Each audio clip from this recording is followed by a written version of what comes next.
日咧就同大家試食呢個大家樂咧最近出嘅超值早餐。咁我就揀咗呢個滑蛋雞堡嘅，27蚊，呢個滑蛋雞堡配阿華田嘅，再加5蚊咧就有個扭扭粉嘅。咁事不宜遲，我就食完再話俾你哋聽好唔好食。咁個包咧啱啱買翻嚟啊，都唔熱嘅。然後之後咧個包就冇出邊嗰啲漢堡包咁好食啦，當然。但係裏邊啲餡咧我都覺得 OK 嘅，但係當然咧有好多空間要改善。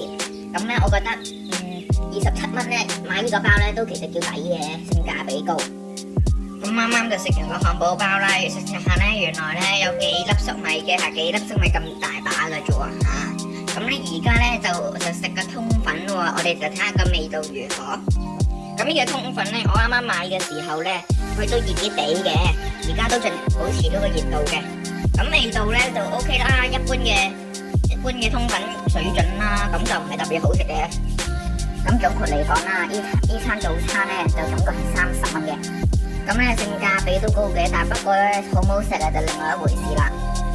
咁除咗呢個包之外咧，其實仲有其他包嘅都係超值早餐嚟嘅。咁各位朋友如果有興趣嘅話咧，都可以試下去買嚟試下喎。好啦，咁今集時間就差唔多啦。咁 iPhone's Channel 嚟緊就會出更多唔同飲食啊，或者玩打機嘅片嘅。咁記得 subscribe、like 同 comment 我啊，拜拜。